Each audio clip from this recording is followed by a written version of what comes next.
부활하신 주님께서 이곳에 우리와 함께 계십니다.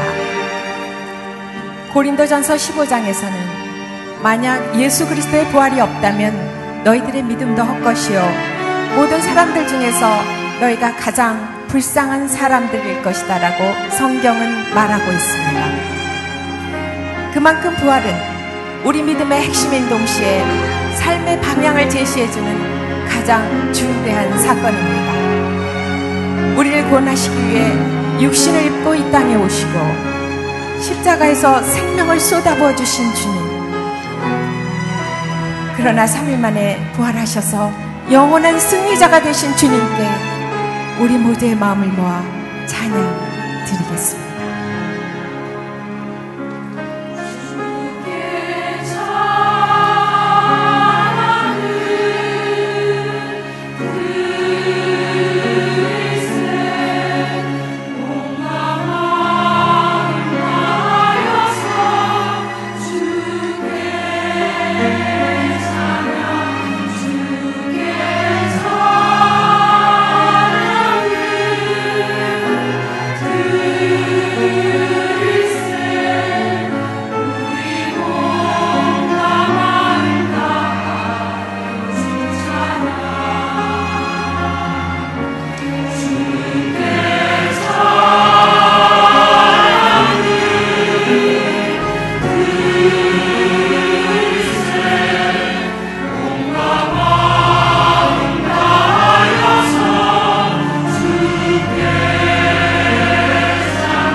새 노래로 여호와께 찬양하며 그의 능하신 행적을 선포할지어다. 그의 오른손과 거룩한 팔로 구원을 베푸셨도다. 그의 인자와 성실로 인하여 온 땅이 우리 하나님의 구원을 보았도다. 온 땅이여 여호와께 즐거이 노래하며 죽음과 비파로 찬양하라. 모든 나팔들아 큰 소리로 외칠지어다. 여호와의 광대하심을 찬양하며 부치고 춤추며 찬양하라. 현악으로 찬양하라.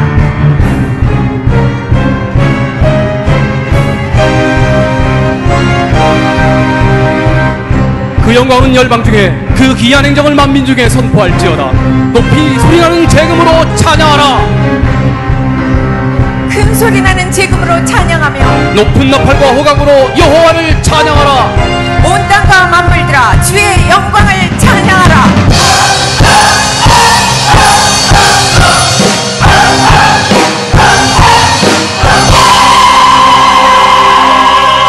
새 노래로 여호와께 노래하라. 온 땅이여 여호와께 노래하라. 여호와 앞에서 큰 무리 박수하며 산악이 함께 즐거이 노래할지이다. 하늘은 기뻐하고 땅은 즐거워하며 복 있는 자마다 여호와를 찬양하라. 찬양해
예수 그리스도. 그분은 하나님의 아들이셨지만 우리와 같은 사람이 되셨습니다. 그분은 산을 오르셨고 마을을 방문하셨으며 해변을 거니셨습니다. 그리고 그곳에 사는 사람들을 만나셨습니다. 한 사람씩 한 사람씩 주님께서는 그들의 삶을 바꾸셨습니다.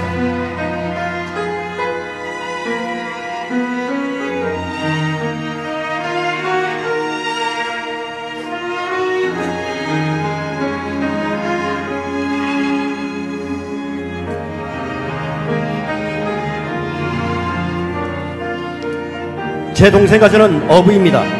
우린 정치나 종교 같은 건 전혀 관심 없어요. 우리가 아는 것이라곤 오직 고기 잡는 일 뿐입니다.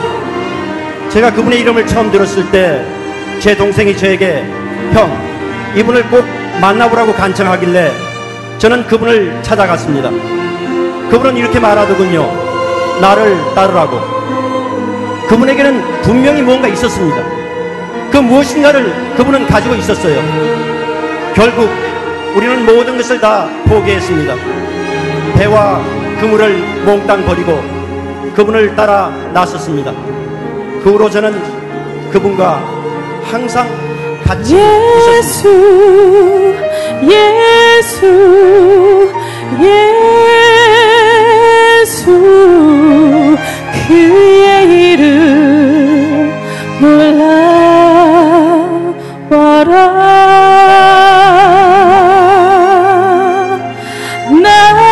나의 구주 예수 귀한 이름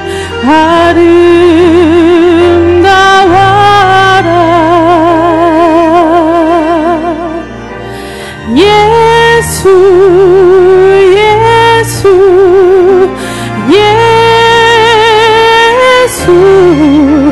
땅과 하늘 선포하라.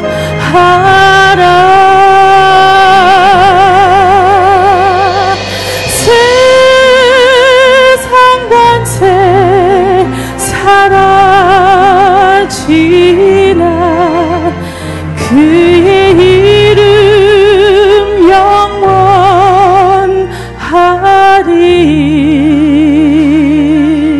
영원하리. 저는 여리고의 사업실업가입니다. 엄밀히 말하면 세금쟁이지요. 어느 날 그분이 저희 집에 오셔서 식사를 하게 되었는데 전 마침 그분과 이야기할 기회가 있었습니다. 글쎄요, 그때 저에게 무슨 일이 일어났는지 저는 알 수 없습니다만 그때 저에게 제가 가지고 있는 재산의 절반을 가난한 사람들에게 나눠주기로 했습니다. 또한 제가 남을 속이고 빼앗은 것이 있으면 빼앗은 것의 4배를 돌려주겠다고 했습니다. 그분에게는 제가 알 수 없는 뭔가 놀라운 능력과 힘이 있었습니다.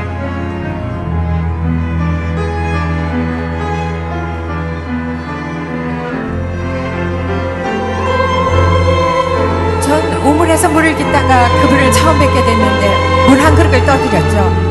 그런데 그분은 제가 알고 있던 사람과는 전혀 다른 분이셨어요. 저를 똑바로 쳐다보시더니 제가 행한 모든 일들을 말씀하셨어요. 전 그분과 같은 사람을 만나본 적이 없습니다. 그분은 저의 죄를 용서하셨습니다.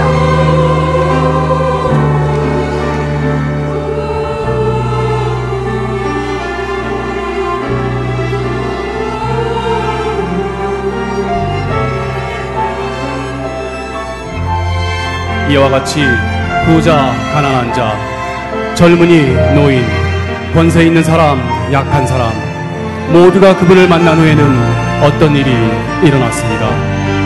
그들의 삶이 변화합니다. 저 말입니까? 저는 그분이 좋은지 나쁜지 알지 못합니다. 한 가지 확실한 것은 전에는 제가 볼 수 없었지만 지금은 제가 볼 수 있다는 사실입니다.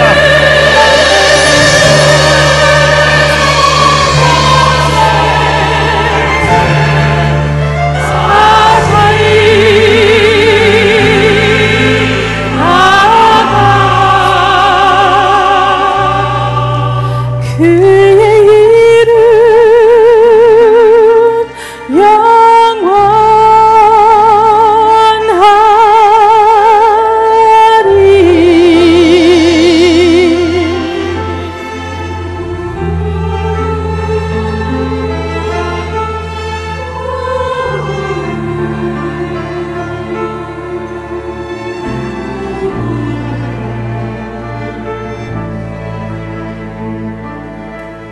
그 이름 예수.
베들레헴 주님 나셨네. 나 믿네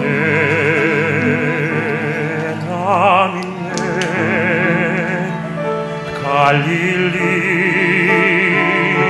주님 기적 행하신 것 나 믿네. 겟세마네 기도하셨네. 갈보리서 죽으셨네. 무덤을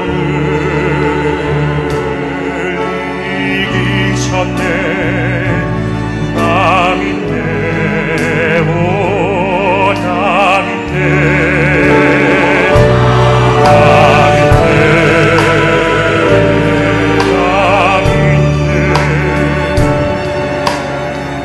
베들레헴, 예수님은 베들레헴에서 나셨습니다.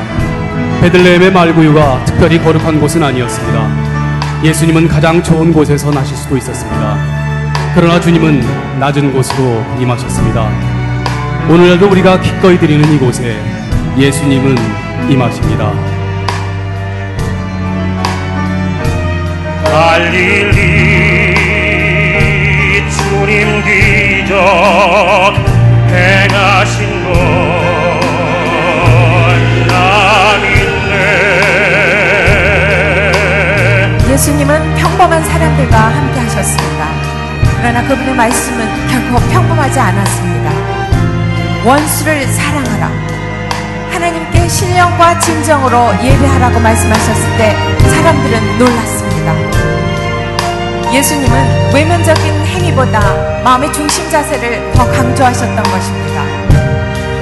만일 예수님이 철학자였다면 사람들이 그분과 논쟁을 벌이려 들었을 것이고, 군인이었다면 싸우려 들었을 것이고, 종교가였다면 이상한 사람으로 취급했을 것입니다.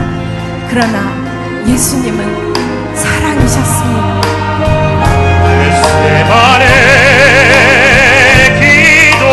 기도하셨네. 갈보리서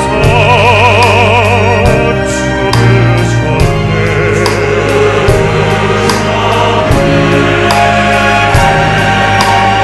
겟셋마네, 그것은 예수님에게 커다란 고통이었습니다. 아버지여, 아버지의 뜻이 아늘 이 잔을 내게서 옮기옵소서. 그러나 그것은 하나님의 뜻이 아니었습니다. 예수님은 그렇게 홀로 죽으셨습니다. 무덤을 이기셨네. 나 믿네. 나 믿네. 하나님은 예수님을 십자가상에서 부활시킬 수도 있었습니다. 하지만 장례를 증례하셨고 무덤에 봉인까지 하게 하셨습니다. 그러나 예수님은 다시 살아나셨습니다.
나는 믿네.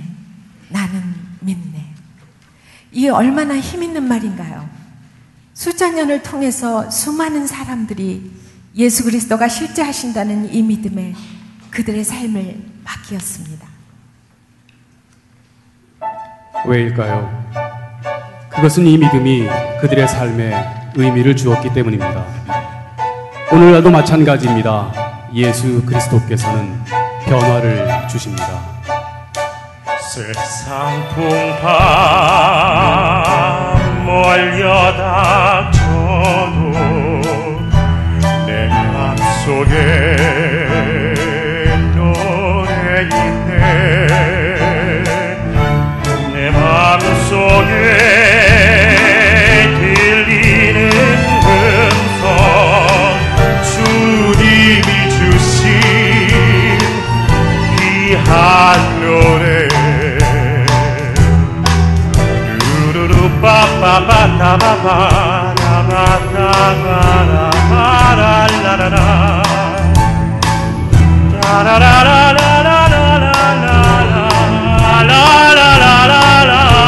내 맘속에 들리는 음성 주님이 주신 귀한 노래 여러분 거칠은 인생 지나갈 때 험한 산과 골장 넘어갈 때에 우리 맘에 들리는 음성 주님이 주신 귀한 노래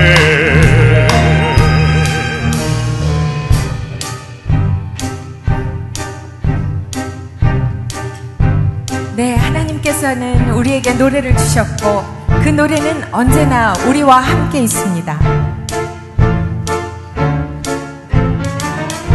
그 노래는 말구이에서 탄생하신 예수님을 통해서 우리에게 전해졌습니다.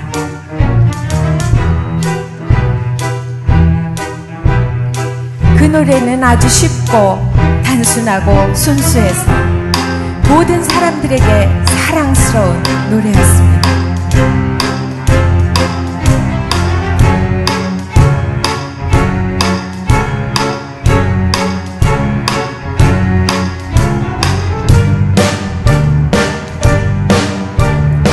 그런데 어떤 사람들은 처음부터 그 노래를 무시했습니다. 노래는 무슨 노래야? 그런 노래는 존재하지 않아. 또 어떤 사람들은 그 노래의 곡조를 바꾸려고 했습니다. 그들은 그 노래 부르는 것을 금지시킬 법을 만들었습니다.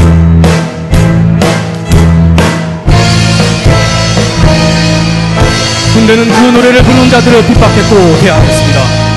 그들은 그 노래를 부르는 자들을 죽였습니다. 그들은 그 노래를 조롱했고 그 노래에 격분하여 소리 지르고 했습니다. 마침내 그들은 그 노래를 주신 주님을 십자가에 못 박았습니다. 그리고는 이렇게 중얼거렸습니다. 자 봐라, 자기가 자기 자신을 구원하겠지. 그러나 그렇지 않았습니다.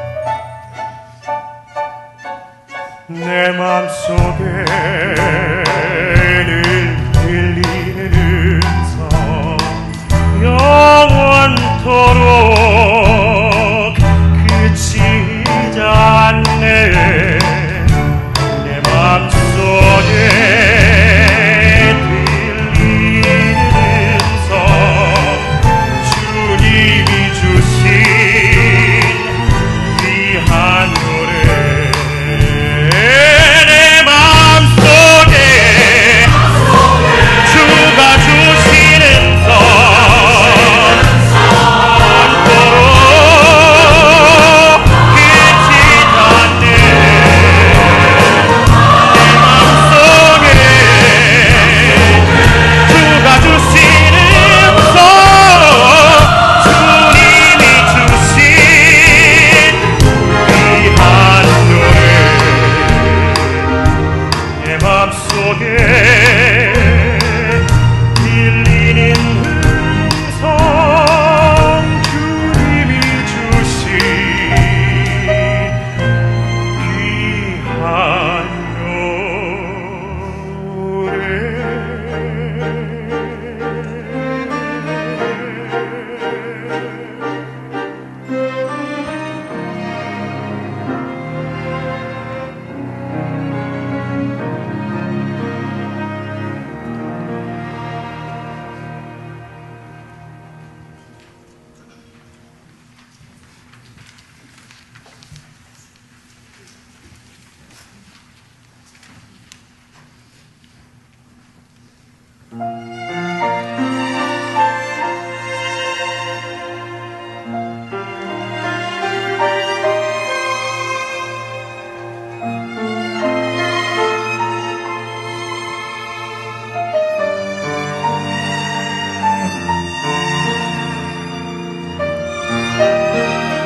이 예수님의 노래는 세상에서 가장 아름다운 노래입니다. 이 노래가 모든 사람의 소원과 필요를 채운다는 사실은 참으로 놀라운 일입니다.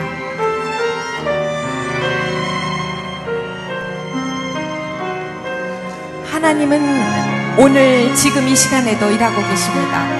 주님이 어떤 분이시며 그분이 행하시는 일이 무엇이며 그리고 그분이 오늘도 살아계셔서 역사하신다는 사실과 또 앞으로 행하실 모든 일을 생각하면서 주님을 찬양합시다. 우리 모두 주님을 찬양합시다.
큰 슬픔을 안고 엠마오로 내려가던 두 제자에게 새 힘과 새 희망을 주셨던 하나님 아버지께서는 저에게도 새 힘과 새 희망을 주셨습니다. 벌써 9년이 되어오는 것 같습니다. 그 해는 왜 그렇게도 춥고 눈이 많이 왔는지 가게 문을 닫고 집에 와서 집 앞에 눈을 치고 주무시다가 새벽 2시 45분경이었는데요. 갑자기 가슴이 답답하고 가슴이 조여온다고 하시면서 누운 상태에서 그냥 놔두라고 이것이 편안하다 하시면서 손을 저었습니다. 그 말이 마지막 말이었고요. 전 그렇게 사람이 가는 줄은 정말 몰랐습니다. 그때 상황에 우리 둘째 딸 아이가 결혼 날짜가 2월달로 잡혀 있었고 딸만 셋인 집안에서는 아들 같은 사위를 본다고 마냥 좋아하면서 청첩장까지 다 보내놓고 보지도 못하고 그냥 갔습니다. 그런데 그때 갑자기 결혼한 지 5개월 만에 우리 딸아이가 또 세상을 떠났습니다. 남편은 1월 달에, 딸은 7월 달에 1년의 남편과 딸을 잃은 저로서는 사람 형상이 아니었죠. 아무것도 모르는 저와 시내와 꼭지를 남겨놓고 어떻게 이럴 수가 있단 말인가. 전 남편이 가셨을 땐 정신을 잃고 쓰러지지는 않았는데요. 딸이 떠난 후에는 2번이나 쓰러져 한 번은 후러싱병원에 한 번은 홀리님병원으로 실려갔습니다. 지금도 우리 시원 일은요 하나도 기억이 안 나고 어떻게 해서 보냈는지 누가 왔다 갔는지도 전혀 생각이 모릅니다. 그때 당시 제가요 빈 껍데기만 있었나 봅니다. 그렇지만 우리 하나님께서는 저를 일으켜 세우시면서 저를 아주 귀하게 만드시려고 제 몸통 자체를 시뻘건 용광로 속으로 넣으시면서 아주 벌겋게 달군 후에 빼내어 망치로 두드리면서 아주 예쁘게 새로운 모습으로 빚으셨습니다. 정금 같은 보석으로 말입니다. 저는 그 순간순간마다 얼마나 아프고 고통스러웠고 제 가슴이 찢어지는 아픔을 느끼면서 음식도 목에 걸려 넘어가지 않아 몸무게가 95파운드까지 내려가게 만드셨고 누워서 일어나지도 못하고 계속 내 몸이 땅속으로 기어들어가면서 정신이 희미해지는데요. 시커먼 물체들이 나를 둘러싸며 빙빙 도는 것이었고 내가 일어나야지 하면서도 몸이 말을 안 들었다고요. 그런데 갑자기 흰옷 입은 천사들이 나를 외워싸며 아름다운 찬양이 은은히 귀에 들리는데 누군가가 어서 빨리 일어나 기도하라는 음성이 들리는 순간 나도 모르게 벌떡 일어나 주위를 돌아보니 아무것도 없는 그 큰 집에 나 혼자 덩그러니 서 있는 것이었습니다. 난 바로 그때 내가 입었던 웃도리 티사스를 들치고 내 가슴을 내가 내려다보면서 내 안에 성령님이 계시다, 내 안에 성령님이 계시다 하면서 주기도문과 같이 중얼거리면서 매일매일을 살았습니다. 하나님 아버지께서 저에게 주시는 말씀이요, 사랑하는 내 딸아, 내가 아프고 힘들 때 나는 너보다 더 아팠단다 하시면서 푸근히 감싸주심을 느꼈습니다. 저는 바로 그 자리에 주저앉아 통곡하고 울면서 기도가 쏟아져 나오는데요, 주체할 수가 없더라고요. 그때 방언도 주셨고요, 얼마나 울면서 기도했는지 일어나려니 옆구리가 결려서 일어날 수가 없었습니다. 그때 당시 저는요, 세상에서 제가 제일 죄인인 줄 알았습니다. 그래서 기도할 때는 밑으로 기어 들어가서 기도했고요, 감히 아버지 앞에 고개를 들고 기도할 수가 없었습니다. 또 하나님께서 나를 버리신 줄 알고 이렇게 기도했답니다. 저 이제는요, 아버지 앞에 벌개 벗고 섰습니다. 이젠 부끄러운 것도 없고 창피한 것도 없고요, 죽이시든지 살리시든지 아버지 뜻에 따르겠습니다 하면서 하나님 아버지께서 제 손을 안 잡아주시면 아버지 발가락이라도 잡게 해달라고 새벽마다 외쳐다며 기도했습니다. 그때 당시 우리 필그림 교회에서 첫 번째 지교회로 파송되었을 때인데요, 갑자기 위에서 하나님 아버지 손이 내려오는 환상을 보았습니다. 나도 모르게 그 손을 잡으려고 허우적거리는데요, 아버지께서 또 저에게 주시는 말씀이, 사랑하는 내 딸아, 내가 내 기도를 들었고 내 눈물을 보았노라 하시면서 이 세상에 의인은 하나도 없다고 말씀하시는 걸 들었습니다. 참 좋으신 아버지께서는요, 사모하고 갈급한 자에게 보여주시고 성령이 제게 임하심을 느꼈습니다. 우리 필그림 식구들이요, 그때 당시 제가 어떻게 될까봐, 아니 저러다가 죽기라도 하면 어떡하나 해서 저를 위해 얼마나 많은 기도를 해주셨는지 모릅니다. 참 좋으신 하나님 아버지께서는 이 찌질이 못난이 얼마나 사랑하시는지 믿음의 축복, 기도의 축복, 찬양을 축복해 주셨고요, 그 기도의 빚을 갚으라고 아버지께서는 저를 기도의 중보자로 삼아주시며 기도하게 하시고 나의 간증이 찬양이 되게 하셨고 말씀이 내 생활이 되게 하셨습니다. 또 저를 위로자로 삼으셔서 힘들고 어려운 사람들이 제 앞에 와서 권사님 기도 좀 해주세요 할 때는 저를 보세요, 저 같은 사람도 살아 하나님 은혜 가운데 살고 있지 않습니다 하고 감사준답니다. 신앙생활 40년을 넘게 했어도 전 남편과 딸을 아버지 품으로 보낸 후에야 저희 가정과 저를 믿음의 반석에 세우셨고 정금 같은 보석으로 빛나게 하셨습니다. 하나님 아버지께서는요, 지금도 말씀하십니다. 내가 주는 기쁨은 세상이 주는 기쁨과 다르다고. 저 찌질이 못나니 차흥나는요, 말씀과 기도와 찬양이 아니면 살 수 없음을 고백합니다.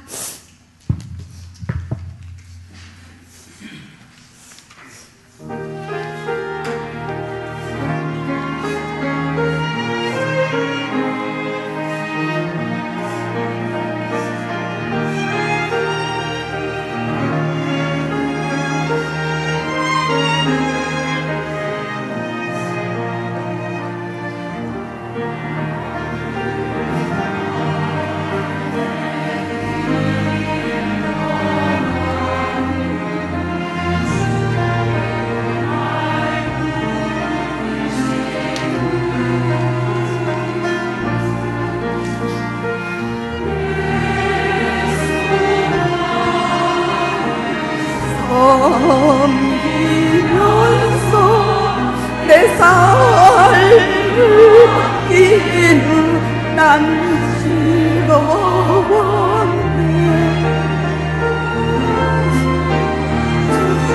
섬기면서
지난 1999년 한국이 IMF 경제 위기로 어렵던 시절, 저는 남들이 다들 부러워하는 대한민국, 지금은 세계 최고의 전자회사에 신입사원으로 입사를 하게 되었습니다. 하나님을 모르던 그 시절엔 그것이 정말 저에게 억수로 좋은 운이었다고 생각을 하였습니다. 첫 출근하는 날, 아버지께서는 저를 불러 앉히시고 말씀하시기를, 우리 집안은 너에게 물려줄 재산도 없고 머리도 그리 특출나지 않으며 딱히 별다른 재능이 없기에 믿을 수 있는 것은 몸뚱아리와 너 자신뿐이다. 너는 남들보다 모든 일에 무조건 더 열심히 하여 살아남아야 한다고 말씀하셨습니다. 저는 남들보다 더 일찍 출근하고 더 많이, 더 열심히 일하고 심지어 회사 술자리에서까지 남들보다 더 열심히였습니다. 감사하게도 저는 다른 사람들보다 일찍 진급도 하게 되었고 또 이곳 미국으로 주재원 발령을 받아 미국 생활도 시작하게 되었습니다. 지금 생각하면 태고적부터 예비하신 하나님의 계획이고 일하심이었지만 그때는 그것이 저의 열심의 보상이라 생각하였고 세상의 욕심과 경쟁 속에서 무언지 모르는 곳을 향한 저의 다른 박질은 더욱 거세어져 갔습니다. 미국 생활 가운데서도 여전히 가족의 희생과 저의 몸과 영은 날로 피폐하여져 가는 힘든 생활의 연속이었습니다. 어려움 중에 내가 무엇을 위해 또 왜 살고 있는가? 라는 질문들에 휩싸이게 되었고 주님은 저희 발걸음을 이곳 필그림 교회의 첫 예배로 인도하셨습니다. 저는 그 예배에서 처음 들어보는 찬송가와 설교 말씀 중에 주님을 만나게 되었고 흐르는 눈물 속에 저희 가슴이 뜨거워지기 시작하였습니다.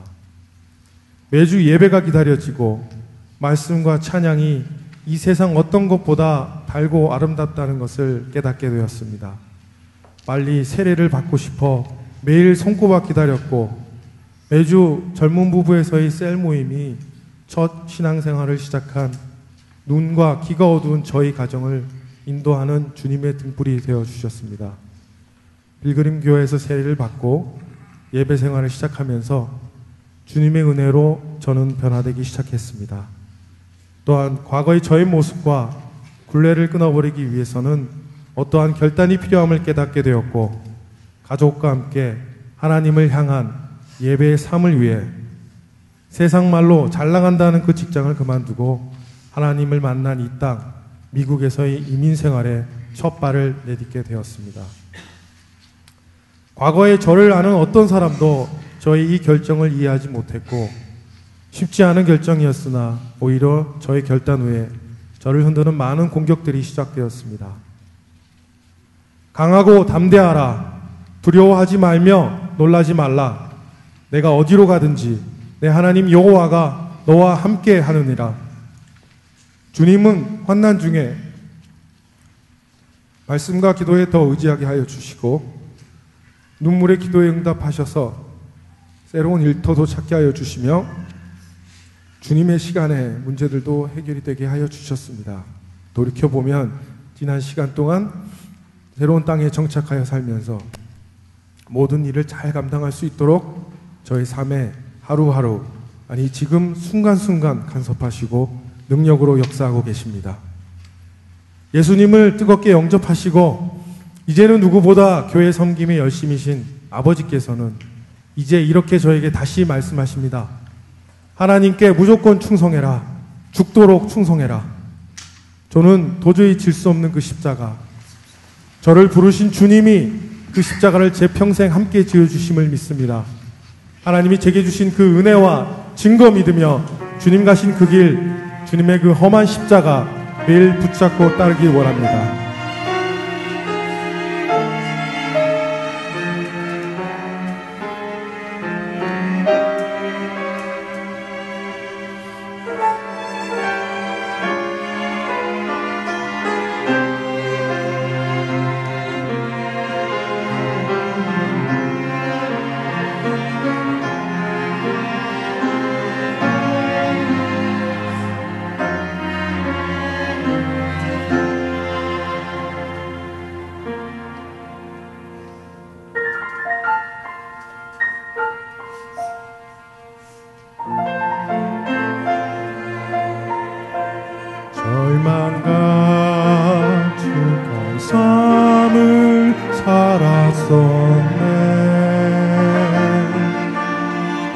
소망 없는 인생 살았네.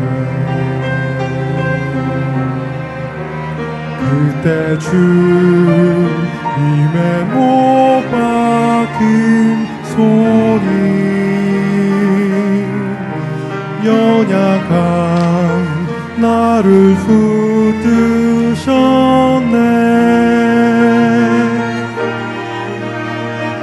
알고 볼품없는 십자가가 나의 비천한 삶을 바꿔내. 주를 찬양하리라 영원히. 주의 십자가 날 구했네.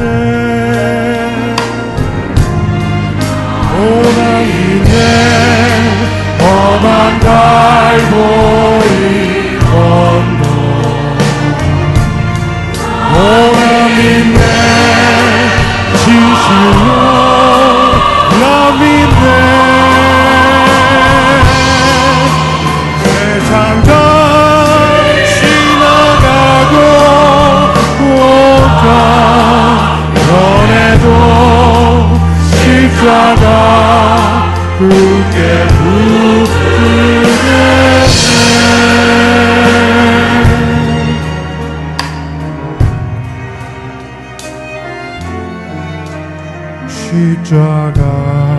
십자가에서 죽으신 주 예수가 오늘 내 삶을 영케하네.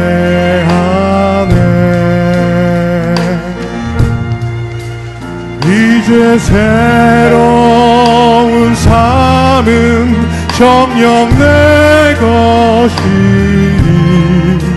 십자가 곁에 머물겠네.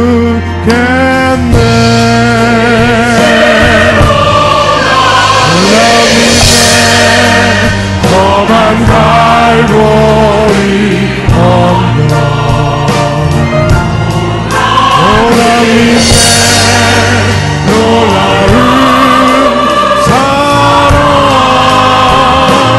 세상 지나가고 온갖 번에도 십자가 그때 붙들겠네.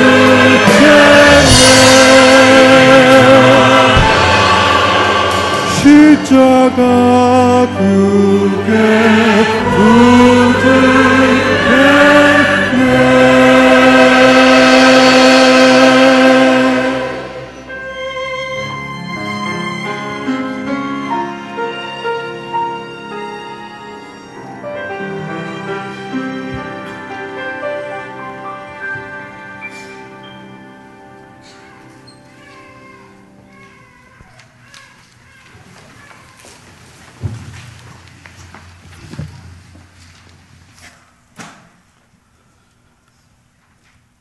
부활의 메시지는 분명합니다. 실제 이야기는 계속되고 있다는 것이죠. 이야기의 절정은 아직 다다르지 않았고 사건은 계속 펼쳐져 나가고 있기에 서두른 판단은 금물이고 생각의 종지부를 찍어서는 아니 된다는 것이 부활의 메시지입니다. 예수를 시기하고 핍박하던 예루살렘의 제사장들과 바리새인들, 예수를 재판하고 사형에 넘겨준 헤롯과 빌라도, 주님을 따르던 제자들과 십자가의 주변에 둘러섰던 많은 백성들, 그들 모두는 예수의 이야기가 끝이 났다고 생각하고 있었습니다.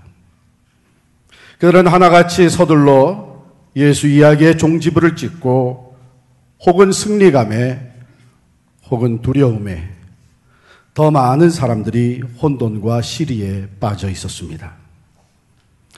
주님을 가장 사랑하며 끝까지 곧 십자가의 죽음의 자리에까지 따라갔던 여인들도 돌아가 이야기의 마지막 문장을 마치고 책을 덮을 준비를 하였다고 누가복음은 기록하고 있습니다.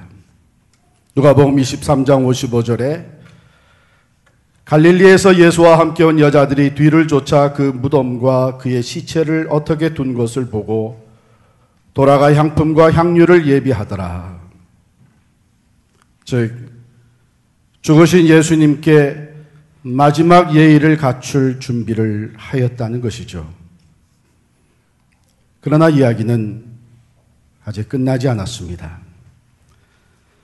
반드시 계속되어야 할 사건이 남아 있었습니다. 그것은 참으로 다행스러운 일입니다. 여러분, 이야기가 계속되고 있다는 것은 많은 사람들에게 반갑고 좋은 소식이 아닐 수 없습니다.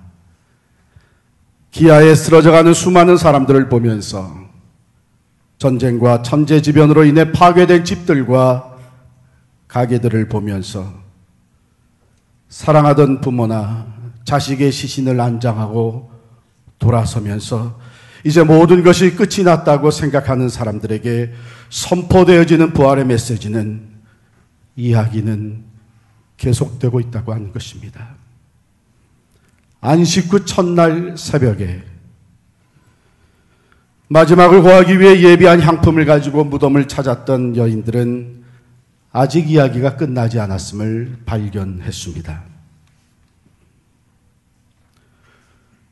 모든 것의 마지막을 고하듯 예수의 시신을 넣어둔 무덤의 입구를 굳게 막았던 큰 돌, 그 돌이 옮겨져 있었고 무덤이 열려 있었던 것입니다. 드디어 계속되어지는 이야기의 첫 음성이 들려왔습니다. 어찌하여 사한 자를 죽은 자 가운데서 찾느냐? 여기 계시지 않고 살아나셨느니라. 그렇습니다. 고린도전서 15장 3절 4절에 성경대로 그리스도께서 우리 죄를 위하여 죽으시고 장사 지낸 바 되셨다가 성경대로 사흘 만에 다시 살아나셨다고 기록하고 있습니다. 그 이야기는 부활의 증인들을 통해서 계속 이어져 갔습니다. 여인들의 삶의 부활의 이야기가 이어지고 베드로와 12제자들, 500명의 성도들, 마지막에 만삭되지 못해서 태어났다고 고백했던 바울, 그리고 오늘 우리에게까지 이 이야기가 계속되어지고 있습니다. 그 이야기는 어둠이 끝이 아니고 새벽으로 이어지는 이야기입니다. 눈물이 끝이 아니고 환희로 이어지는 이야기입니다.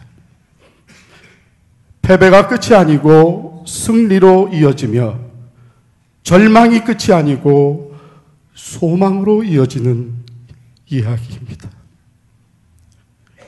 죽음이 끝이 아니고 영생으로 이어지는 이야기입니다. 십자가가 끝이 아니고 부활로 이어지는 이야기입니다. 엠마오 길에 두 제자가 시리에 빠져 걸어가고 있었지요.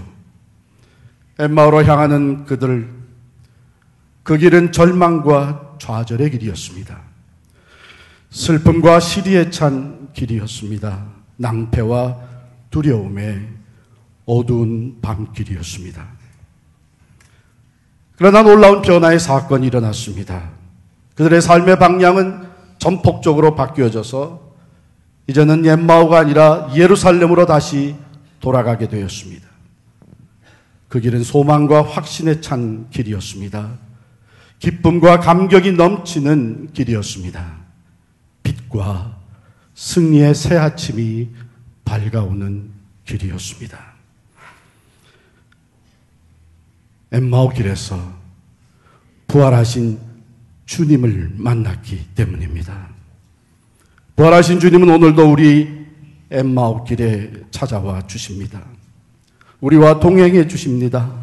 말씀으로 믿음을 세워 주십니다. 사랑으로 우리 심령을 채워주시고 낭패와 좌절의 밤을 등지고 소망과 승리의 아침을 맞이하게 해 주십니다. 십자가에서 우리의 죄값을 다 치르시고 죽음의 권세까지 이기고 부활하신 주님은 오늘도 살아 계십니다. 무덤을 찾아왔던 여인들을 만나 주셨던 것 같이 문을 닫아 걸고 두려워 떨던 제자들에게 나타나 주심 같이 엠마오 길로 향하던 두 제자들과 동행해 주심 같이 부활의 주님은 오늘도 우리를 찾아와 주시고 우리와 동행해 주십니다. 우리의 슬픔을 기쁨으로 바꾸어 주시고 두려움을 확신으로 변화시켜 주시며 절망을 소망으로 바꾸어 주십니다. 헨리 게리티가 쓴 Portraits of Perseverance라고 하는 책이 있습니다. 한국말로 번역하면 인내의 초상화들이라고 할 수 있지요. 거기에 칼이라고 하는 사람이 등장합니다. 그는 매우 큰 부자였습니다. 그의 취미는 가끔 말을 타고 산 언덕에 올라가서 자기가 소유하고 있는 광활한 땅을 바라보면서 스스로 기뻐하고 자축하는 것이었습니다. 그러던 칼이 어느 날 다시 말을 타고 언덕에 올라가 멀리 펼쳐진 자기의 땅 농장들을 바라보면서 만족해하고 돌아가곤 길에 한스라고 하는 한 노인 노예를 만납니다. 한스는 칼의 농장에서 일하는 사람이었습니다. 마침 점심시간이 되어서 노인 노예 한스는 나무끈을 빗대 점심 봉지를 꺼내고 식사를 하려고 준비하고 있었습니다. 그는 겸손히 머리 숙여서 하나님께 감사의 식사 기도를 드리고 있었던 것을 칼이 보았습니다. 가만히 보니 한스가 먹으려고 하는 점심은 빵 2조각에 치즈 한 덩어리 뿐이었습니다. 주인인 칼은 노예 한스가 기도가 끝나자 이렇게 얘기를 건넸습니다. 이보게, 만약 그것이 먹을 전부라면, 전부의 양식이라면 나는 그런 것 가지고 하나님께 기도하진 않겠네. 그러나 한스는 대답하기를, 주인님, 이거면 충분합니다. 나는 하나님께 이 점심으로 인해서 한없이 감사를 드립니다.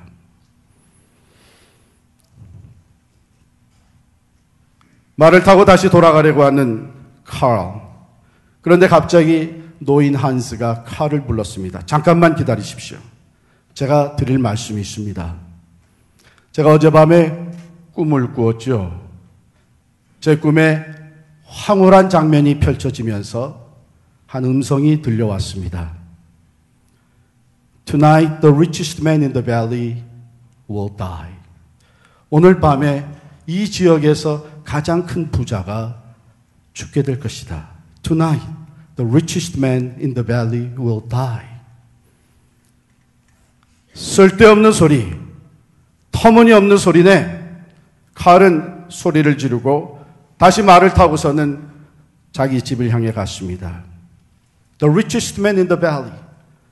이 지역에서 가장 큰 부자라면 나를 두고 하는 말이 아닌가.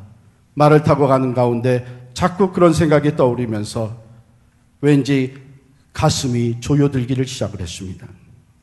그는 의아했습니다. 이게 내 얘기란 말인가?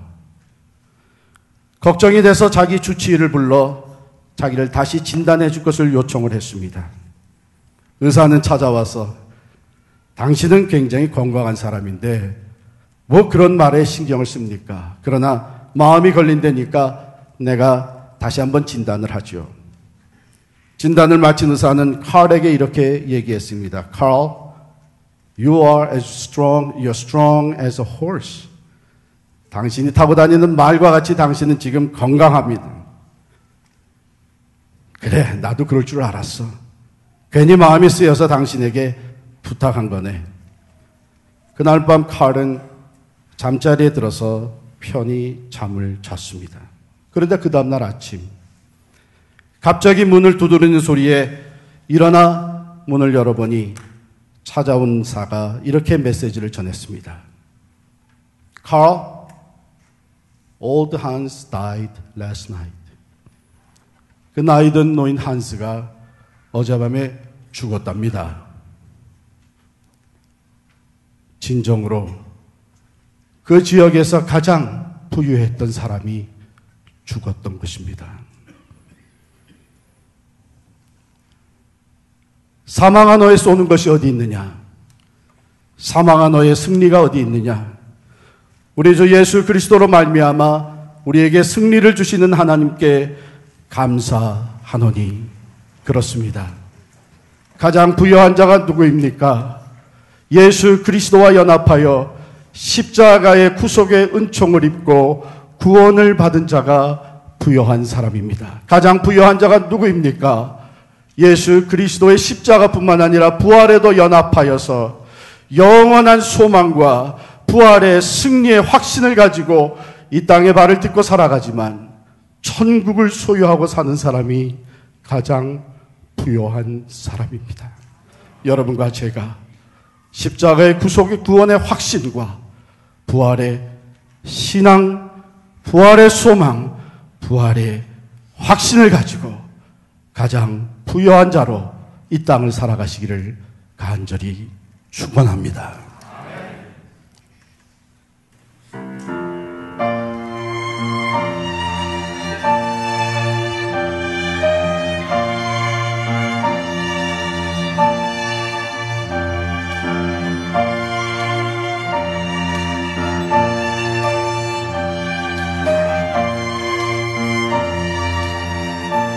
주 하나님 독생자 예수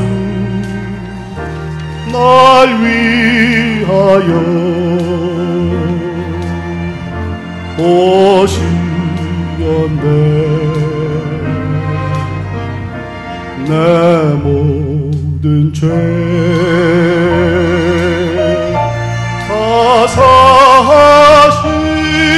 사하시고 무덤에서 부활하신 나의 구세주 살아계신 주 나의 참된 소망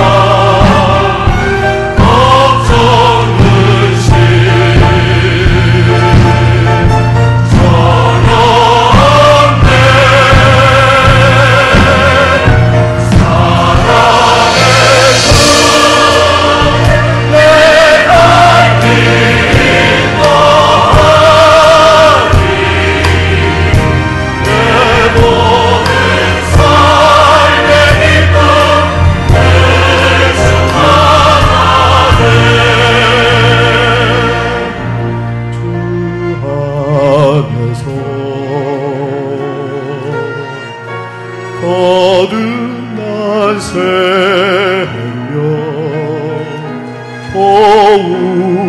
도우시는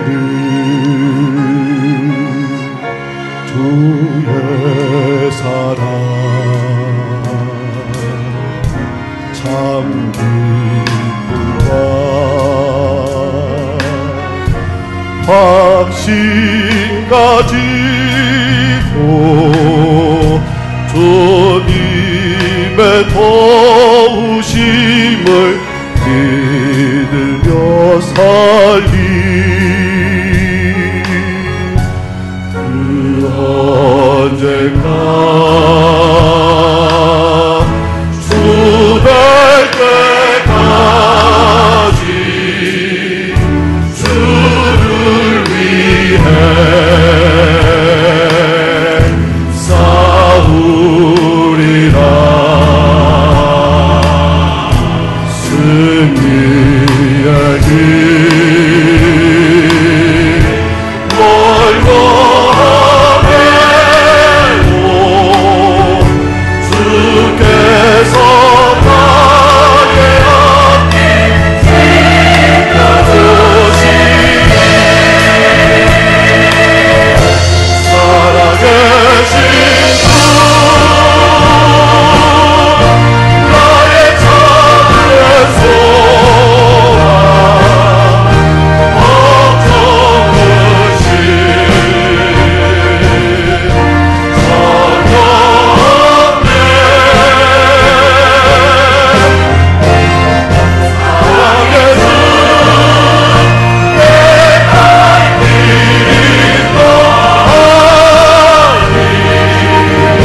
가운데 역사를 통해서 삶을 변화시키는 것은 바로 주님의 일이었습니다. 부자도 가난한 사람도 높은 사람도 낮은 사람도 모두가 그분을 만난 후에는 그 삶이 변화되었습니다. 주님께서는 제 삶도 변화시켜 주셨습니다. 아마 여러분의 삶도 변화시켜 주시겠죠. 그러나 아직 이 변화된 삶을 경험하지 못한 분이 계시다면 오늘 이 시간 당신의 삶을 주님께 맡겨보십시오.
소식을 온 세상에 전파하세.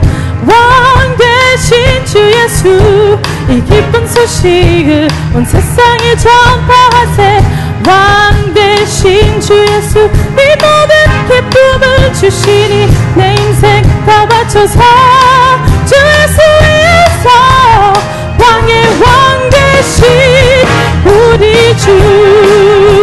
oh yeah.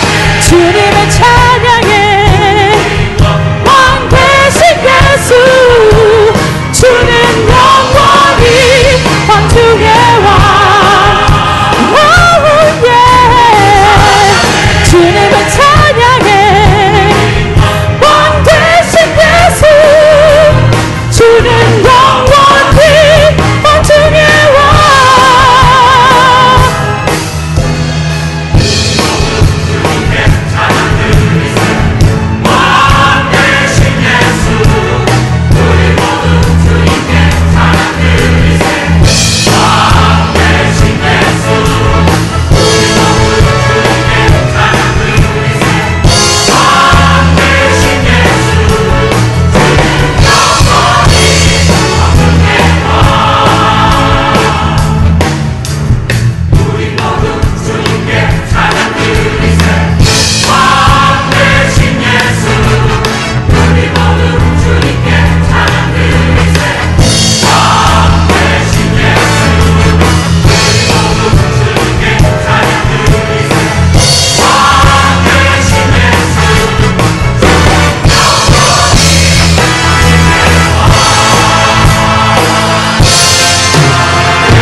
전능하신 창조주 하나님, 주님의 임재하심을 느낄 때 우리 가슴은 한없이 벅차오릅니다.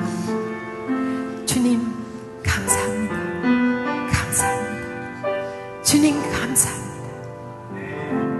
부활의 소망 되신 주님, 이제 우리의 각자의 삶의 자리에서 보다 나은 주님의 종이 될 수 있도록 인도하여 주시옵소서.